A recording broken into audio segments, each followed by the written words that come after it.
If you thought 2020 was done with surprises, well, guess again, because Apple has just released a pair of over-ear headphones called the AirPods Max. Here is everything we know.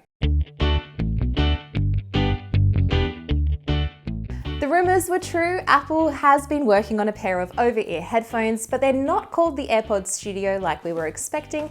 They are the AirPods Max. Now, that naming convention is not too much of a surprise, given that we know Apple already has that with the phones like the iPhone 12 Pro Max, for example. And that's not the only thing that these headphones share with other Apple products. The digital crown that is on one of the ear cups is also something that's in common with the Apple Watch. Now, this digital crown, though, is used for things like volume control, playback, and Siri. So the headphones themselves are a little bit more expensive than we were expecting. Actually, correction, I should say a lot more expensive than we were expecting. They will cost $549 US, which definitely puts them in a completely different ballpark to other over-ear active noise cancelling headphones, such as the Bose 700s or Sony WF-1000, which we thought these headphones were going to be competing against. So let's see what makes the AirPods Max worth that kind of cash. First up, they actually share a couple of things in common with another pair of Apple earbuds that you might be familiar with, the AirPods Pro. For example, they have H1 chips in each of the earpieces. Now, this is not only for faster connectivity, but it also enables what Apple is calling computational audio. Now, that includes a number of different features. So, of course, transparency mode, which you might be familiar with from the AirPods Pro. This is essentially piping in some external sounds to give you more awareness of your surroundings. And then you can also toggle into active noise cancellation as well if you want to, thanks to a button that is on the ear cup itself that is kind of near the digital crown.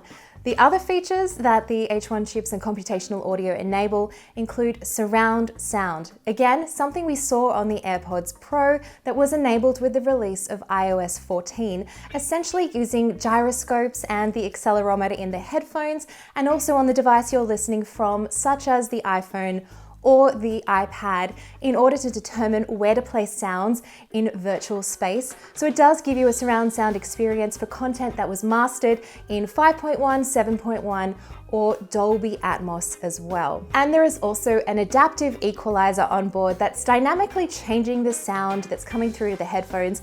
Apple says up to 200 times per second, based on a number of different variables, including how the earpiece fits on your ear. Now, some of the other sensors on board are kind of similar to what we were expecting from rumors and things like that, such as sensors that are able to detect how they are placed on the ear. Say, for example, if you lift one cup up to take a listen to what's going on around you, then the music will pause accordingly. No surprises here. That is very similar to the sensors that are employed on AirPods and AirPods Pro. When you take one out of your ear, they know when you've done that and the music will pause. Now, as for the actual sound quality itself, that's going to be impossible to judge until we actually get ears on these headphones. They will be released starting December 15th in the US, so really, really soon. I'm very excited to see how these actually stack up and what they sound like. From the spec sheets and what Apple has told us, they will have 40mm drivers on board. Now, Apple is also saying that the sound is going to be really good across the entire spectrum, so it's going to have rich and deep bass, really well-defined mids, and also good trebles, and in the high frequencies as well, it's going to sound crisp and clear. Of course, again, we don't know exactly how that's going to sound until we can listen to them, so stay tuned for that. Okay, let's talk about the actual physical design of the headphones. The headband itself is supposed to be flexible enough to fit a lot of different head sizes. It has what's called a warp knit canopy to help distribute the weight evenly. Now, the important thing to note here is that these headphones are quite heavy. The AirPods Max are actually going to weigh 13.6 ounces, which is equivalent to 384 grams. You might think, okay, that's not that heavy, but compare it to something that I was talking about earlier, such as the Bose 700s. Those weigh 9 ounces. So there is a fairly significant weight difference there as well. Now the cups themselves are made of machined aluminum, or aluminium as I like to say. I will keep saying that until the end of time. And there is also what is kind of like a pivoting system built into the ear cups and to the headband. So they'll be able to move pretty independently and pivot around to make sure that they give you the most comfortable fit, and so they're not kind of squashing your ears or anything like that. Again, we don't know how exactly this is going to work or how they're going to fit until we can put them on our ears, but that does sound kind of interesting to me. Now, as for battery life, this one's interesting. Apple claims 20 hours of battery life.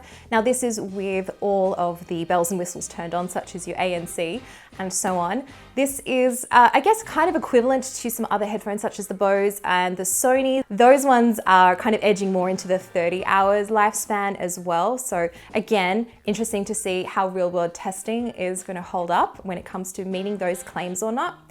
The headphones will also come with kind of like a folding case, and they'll go into a standby mode when you put them into that case. The case itself, it's a soft case, you know, from the pictures. I'll reserve judgment until they're actually released. It's not a hard case, so I am interested to see how durable it is and if they will actually help protect the headphones from, you know, spills and drops and all those sorts of things. But at least we are getting some sort of case with that $549 asking price. And the headphones themselves will come in 5 different colors: a space gray, a silver, a sky blue, a green, and a pink. So I guess you could kind of mix and match with similar colors on the regular iPhone 12. So as I mentioned, these headphones will be released in the US on December the 15th. And depending on the different colors that you want, the shipping might be pushed out accordingly. But stay tuned, because we will have plenty more coverage, including our full review, some ears-on impressions, as well as comparisons to see how they stack up to other headphones, either from that kind of $350 price range all the way through to more premium studio headphones as well, kind of around a similar price point, coming your way really soon here on CNET.